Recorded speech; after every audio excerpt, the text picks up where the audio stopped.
మీరు ఇప్పటివరకు రకరకాల జ్యూసులు తాగుంటారు. లేతే సమ్మర్ టైంలో రకరకాల షర్బత్తులు కూడా మనం చూసాం. కానీ తణుకు, పశ్చిమ గోదావరి జిల్లా తణుకు నియోజకవర్గంలో మాత్రమే దొరికే ఈ కోకోనట్ వాటర్ జ్యూస్ మాత్రం ఒక రేంజ్ అనే చెప్పుకోవచ్చు. సమ్మర్‌లో ఎక్కువగా ఇక్కడ వచ్చేవారంతా తణుకు ప్రజలందరూ. లేతే చుట్టుపక్కల గ్రామాల నుండి గానీ, నియోజకవర్గాల నుండి తణుకు పని మీద వచ్చేవారు. తప్పనిసరిగా ఈ షాప్‌కొచ్చి ఏదైతే నానాజీ షాప్ మీరు చూస్తున్నారో ఇక్కడికొచ్చి కొబ్బరి జ్యూస్ తాగి మాత్రమే వెళ్తారు. అసలు ఈ కొబ్బరి జ్యూసు ప్రత్యేకత ఏంటి? ఎట్లా తయారు చేస్తారనేది కూడా చూడొచ్చు మీరు.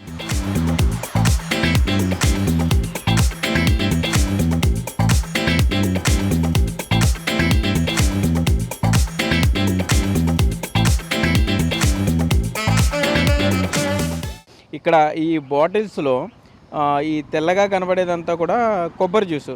మొత్తం ఇక సమ్మర్ అయితే ఈ షాపు మొత్తం ఖాళీ ఉండదనే చెప్పుకోవచ్చు. అసలు ఏ రకంగా ఇది తయారు చేస్తారనేది తయారీదారులు నిర్వాహకుడిని అడిగి ప్రయత్నం చేద్దాం. ఏంటి అసలు ఈ జ్యూస్ ఎట్లా తయారు చేస్తారు మీరు? లేత కొబ్బరి తీసండి. కొబ్బరి నీళ్ళతో మిక్సీ పట్టి దాంట్లో మిక్సీ పట్టిన తర్వాత గ్లూకోజు, పంచదార, సబ్జాలు వేసి మిక్స్ చేసి కలుపుతామండి. దాన్ని కూలింగ్ పెట్టి ఐస్ వాడమండి. ఐస్ వాడకుండానే కూలింగ్ పెట్టండి. తర్వాత కస్టమర్లకు ఇస్తామండి. ఇది బాగా 10 సంవత్సరాలు చేస్తున్నామండి. బాగా ఫేమస్ అయింది. తణుకులో కూడా అందరికన్నా మా దగ్గర జ్యూస్ బాగుంటుందని కూడా చాలా టాక్ వచ్చింది. ఏంటి జ్యూస్ బాగుంటుందంటే ఏంటి? మీరు ఇంకేం కలుపుతారు ఇందులో? దాంట్లో ఏమున్నది, కొబ్బరి నీళ్ళు, దాంట్లో దానికి జ్యూస్ కావాల్సిన లేత కొబ్బరి వాడతామండి. అంటే కొంతమంది దీన్ని మేము కూడా మొదటి 4-5 సంవత్సరాలు చేసాం, మాకు వర్కౌట్ అవ్వలేదని. తర్వాత ఎలా చేయాలన్నా చూస్తే లేత కొబ్బరి లాంటిది అయితేనే బాగుంటుంది. మళ్ళీ ముద్ర కొబ్బరి వేస్తే నూనె కొంపు వస్తుందండి. మేము బాగా లేత వేస్తే ఉప్పున వస్తుందండి. మీడియంగా పాలు వచ్చి లాంటిది కొబ్బరి లాంటిదే వాడాలండి. దానివల్ల కొద్దిగా మాకు తెలిసిందండి జ్యూస్ చేస్తుంది దీని ప్రాసెస్. చాలామంది చేశారు కానీ వర్కౌట్ అవ్వలేదండి.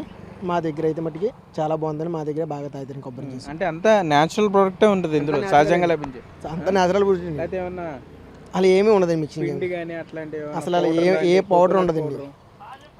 ఏ పౌడర్ ఉండదు కానీ గ్లూకోజు, లేత కొబ్బరి అండి మెయిన్. మిక్సీ కూడా కొబ్బరి నీళ్ళతోనే పడతామండి. ఐస్ వాడమండి మెయిన్.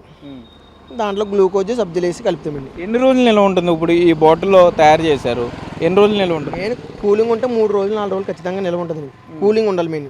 కూలింగ్ లేకపోతే 1 గంట తర్వాత పాడైపోతుంది. గ్యాస్ బాంబ్ అయిపోతుంది మెయిన్ కూలింగ్ లేకపోతే. కూలింగ్ ఉంటే మీకు ఎనీ టైం కూలింగ్ ఉంటే 3 రోజులు 4 రోజులు ఉంటుంది ఖచ్చితంగా. అంటే ఎన్ని లీటర్లు తయారు చేస్తారు మీరు? ఇది అంటే ఏదైనా ఒక రోజు పర్టికులర్గా వీక్లో పెట్టుకుని తయారు చేసి అట్లా చేస్తారు, లేకపోతే రెగ్యులర్గా జరిగే ప్రాసెస్? డైలీ జరుగుతుందండి. డైలీ చేస్తామండి. డైలీ మామూలుగా సీజన్లో అయితే 100 లీటర్ల నుంచి 150 లీటర్ల దాకా చేస్తామండి. ఆర్డర్లకు వస్తే ఆర్డర్లు చేస్తామండి. ఆర్డర్లు అంటే ఈ పెళ్ళిళ్ళు, రిసెప్షన్లు, లేకపోతే పుట్టినరోజు ఫంక్షన్లు కూడా తీసుకెళ్తారా? ఎక్కడెక్కడ ఏ ఏరియా వాళ్ళు తీసుకుంటారు? భీమవరం అండి, ఇలా నల్లజర్ల, ఈ ఏరియాలో తణుకులో మన ఇక్కడ సీఎం కళ్యాణ మండపం అన్నింటికి పంపించామండి. పెళ్ళి ఫంక్షన్లు కానీ, పుట్టినరోజు ఫంక్షన్లు కానీ, ఏదైనా పార్టీలు ఉంటే ఫస్ట్ ఎక్కడికక్కడికి పంపించండి. ఎవరు ఎక్కడికంటే. ఎంత బాటిల్ ఎంత ఇది ఇప్పుడు? 40 రూపీస్ అండి. పావు లీటర్ 250 ml. 250 ml 40 రూపీస్ అండి. మేము ఆర్డర్ అన్నప్పటికీ 50 రూపీస్ కడిగి తీసుకుంటామండి.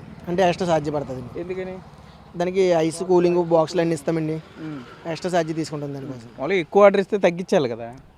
అది వేరే జ్యూస్లు వేరండి, ఇది ప్రాసెస్ ఎక్కువండి. దీనివల్ల వాటర్ వేస్ట్ అవుతుంది. ప్రత్యేకంగా ఆర్డర్ అన్నప్పటికీ మేము కొబ్బరి కాయలు కొట్టి తీయాలండి మేము. ఇక్కడ చేయడానికంటే మేము ఇక్కడ బాటిల్ అవి కొడతాం కదండి. బాటిల్ కొట్టిన గుంజి కాయలు అలా తీస్తాం, పక్కన పెట్టుకుని అది తీసేస్తామండి. ఆర్డర్ అన్నప్పుడు ఎక్కువ కాయలు కొట్టవలసి వస్తుంది. దానివల్ల వాటర్ కూడా వేస్ట్ అవుతుంది. వేస్ట్ వల్ల మేము వాటర్ రేట్ ఎక్కువ తీసుకుంటామండి. అంటే సుమారుగా రోజుకి ఎంత వ్యాపారం జరుగుతుంది మీ షాప్ దగ్గర? వ్యాపారం అంటే అంత లెక్కింపు ఉండదు కానీ ఓనర్ గారు చూసుకుంటారండి అంతని. అమ్మకాన్ని మనం లెక్కేమండి, ఓనర్ గారు చూసుకుంటారు. అంటే ఇప్పుడు ఈ కొబ్బరికాయలు మీరు తెచ్చుకుంటారు మార్కెట్ నుండి, ఇది వేస్ట్ అవ్వదు. కాయ కొట్టిన తర్వాత వాటర్ అమ్ముతారు, లీటర్ల లెక్కన వాటర్ అమ్ముతారు. మరలా ఈ కాయ మళ్ళీ జ్యూస్కి వెళ్తుందండి. కొబ్బరి ఉన్న కాయ అయితే బాటిల్ కొట్టింది ఖచ్చితంగా జ్యూస్ చేస్తాం. తాగిన బొండం అయితే బయట పడేస్తామండి. తాగిన బొండం గుంజాలు తీయండి. ఓన్లీ బాటిల్ కొట్టిని ప్లస్ మేము కూడా కొబ్బరి నీళ్ళు కావాలి కదండి గుంజ వాడడానికి, మేము కూడా కొన్ని కాయలు కొడతామండి. ఆ కాయలతోనే చేస్తాం. తాగిన బొండం అయితే అసలు గుంజి తీయమండి. అంటే ఇది చేయడానికి కొత్త బొండాలే వాడతారండి? కొత్త తాగిన బొండాలు అసలు తీయమండి. ఏంటి, ఎలా వచ్చిందంట మీ ఈ ఐడియా? అసలు ఎలా వచ్చింది? ఎన్నాళ్ళ నుండి ఇది నడిపిస్తున్నారు షాపు? ఇక్కడ మేము షాప్ పెట్టి అయితే 14 సంవత్సరాలు అవుతుందండి. ఈ జ్యూస్ పెట్టి మట్టి 10 సంవత్సరాలు అవుతుందండి. ఓకే. ఎవరైనా వచ్చారా? ఎవరన్నా ముఖ్య ఇంపార్టెంట్ పర్సన్స్ కానీ వచ్చి తాగటం కానీ బాగుందని చెప్పడం ఎవరన్నా అట్లా ఈ కళ్యాణ మండపాలకు ఇచ్చినప్పుడు? వచ్చారండి బోల్ మంది. ఆర్మిల్ రాధాకృష్ణ గారు అందమాటలు అట్టుకెళ్తారండి. నిడదోలు శ్రీనివాస నాయుడు గారు ఎమ్మెల్యే గారికి అట్టుకెళ్తారండి ప్రత్యేకంగా. అలా బాగా నచ్చినండి. వాళ్ళ దగ్గరికి అందరి దగ్గరికి పట్టుకెళ్తారండి. ఏంటి దీనివల్ల ఏమైనా ఉపయోగాలు చెప్తారా మీరు అమ్మినప్పుడు, అంటే ఈ కొబ్బరి జ్యూస్ తాగితే ఈ ఉపయోగాలు ఉంటాయని? బాడీ కూలింగ్ చేస్తుంది, కొబ్బరి వాటర్ ఎంత కూలింగ్ చేస్తుందో ఇది కూడా కొబ్బరి జ్యూస్ కూడా అంతే కూలింగ్ చేస్తుంది. కానీ ఓవర్ కూలింగ్ ఉంటే మరి దగ్గు వస్తుంది కదా. కూలింగ్ ఉంటేనే చాలా టేస్ట్గా అనిపిస్తుంది అండి ఇది. కూలింగ్ లేకపోతే అసలు తాగలేమండి జ్యూస్ని. కూలింగ్ ఉంటేనే బాగా స్మూత్గా తాగి వీలుగా ఉంటుందండి. సబ్జాలు ఏంటి? సబ్జా కూడా బాడీ సెలవు చేయడానికి గ్లూకోజ్ అయినా సరే, దీంట్లో కొబ్బరి వాటర్ అయినా బాడీ సెలవు చేస్తుందండి.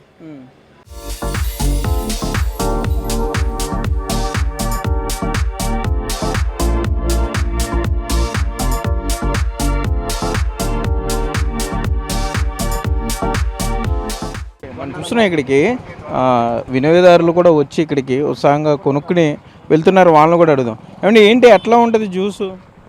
బాగుంటుందన్న. ఎప్పటి నుండి తీసుకుంటున్నారు మీరు? అన్న ఒక 3 months. అంటే డైలీ ఒకటే లేకపోతే తాగాలనిపించినప్పుడు? అప్పుడప్పుడు అంటే క్వాలిటీ ఉంటుంది, అందుకే తీసుకుంటా వచ్చి. నేటివ్ ఎక్కడ మీది? తాడిపరి. అంటే ఈ రూట్లో వచ్చినప్పుడు తీసుకుంటారా? అవును, బాగుంటుంది, అందుకే వస్తాయి.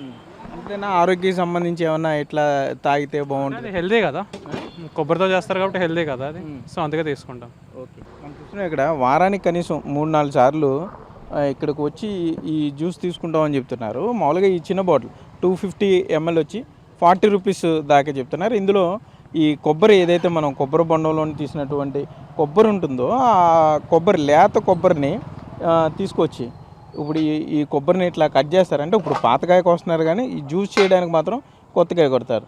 ఇట్లా ఈ లేత కొబ్బరిని తీసి దీన్ని అట్లాగే కోకోనట్ వాటర్ మిక్స్ చేసి మరలా దీన్ని కోకోనట్ వాటర్లో మిక్స్ చేసి కొంత గ్లూకోజ్ పౌడర్ కలిపి మరలా ఈ సబ్జా గింజలు కూడా వేసి అంటే ఆరోగ్యానికి కూడా కొంత చలవ చేసేలాగా చల్లదనం వచ్చేలాగా సమ్మర్లో అయితే కూల్గా ఉండేలాగా కూడా ఉన్నారు. కనీసం కూలింగ్ ఉండాలి. కూలింగ్ ఉంటే ఇది సుమారుగా 2 రోజుల పాటు ఉంటుంది. కూలింగ్ లేకపోతే 1 గంటలోనే పాడైపోయే అవకాశం ఉంటుంది అంటున్నారు. తణుకులో ఈ నానాజీ కోకోనట్ షాపు లేకపోతే కోకోనట్ జ్యూస్ బాగా ఫేమస్ అని చెప్తారు. ఇక్కడ తణుకు వస్తే మాత్రం తప్పనిసరిగా అందరూ ఇక్కడికి వచ్చి ఒక బాటిల్ తీసుకెళ్తారు. ఎమ్మెల్యేలు ఎక్స్ఎమ్మెల్యేలు కూడా తెప్పించుకుని మరి ఏది మన ఫ్రీజర్ బాక్స్ లాంటి చిన్న బాక్స్లో ఐస్ వేయించుకుని ఈ కోకోనట్ జ్యూస్ తీసుకువెళ్ళి మరీ తాగుతారంటే ఇది ఎంత ఫేమస్ కూడా చూడొచ్చు. తప్పనిసరిగా మీరు కూడా తణుకు వచ్చినప్పుడు ఈ నానాజీ షాప్లో కోకోనట్ జ్యూస్ ఒకసారి ట్రై చేయండి. ట్రై చేసి ఎలా ఉందో కింద కామెంట్స్లో కూడా చెప్పండి.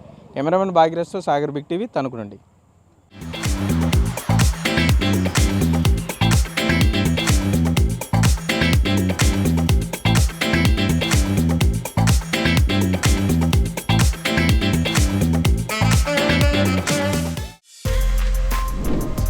For more videos like this, subscribe Big TV channel.